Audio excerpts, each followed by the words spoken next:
চাইতে এসেছি।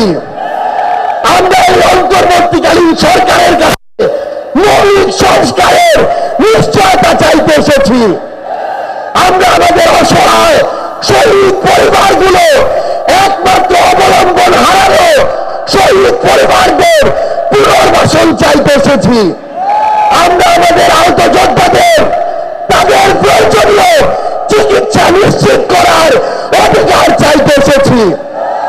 আমরা আজকে এই মঞ্চে স্পষ্ট করে বলতে চাই, এই ৭২ যে সংবিধান একটা দলের সংবিধান ছিল, যে সংবিধানের ড্রাফট আরেকটা দেশ থেকে পাশ হয়ে এসেছে, সেই মুজিববাদী সংবিধান এই বাংলাদেশে আর আমরা থাকতে দিতে পারি না। আমরা আজকের এই মঞ্চে মুজিববাদী সংবিধান ভেঙে চুরে শেষ করে দিয়ে নতুন সংবিধান চাইতে এসেছি। সংগ্রামী সহযোদ্ধারা, আমাদের যে লড়াই, এই লড়াই শুধু ২৪-এর জন্য লড়াই না। এই ২০০৯ সালে বিডিআর পরিকল্পিত হত্যাকাণ্ডে যাদের হত্যা করা হয়েছে, তার পিছনের প্রত্যেক কুশলীদের সর্বোচ্চ শাস্তি চাওয়ার জন্য আজকে আমরা এই মঞ্চে হাজির হয়েছি।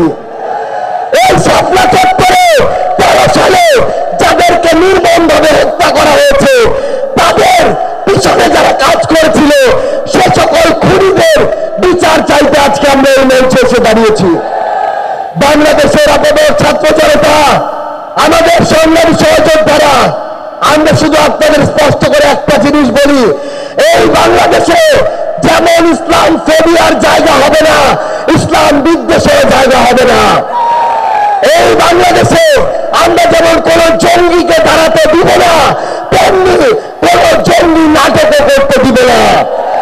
এই বাংলাদেশে সিভিল সোসাইটি নামের কোন দালালকে আর ক্ষমতার চাটুকারিতা করে পার পেতে আমরা দিব না। ইনশাআল্লাহ আপনাদের সাথে আমাদের দেখা হবে সংগ্রামের রাজপথে অথবা বিজয়ে। ইনকিলাব জিন্দাবাদ, এনসিপি জিন্দাবাদ।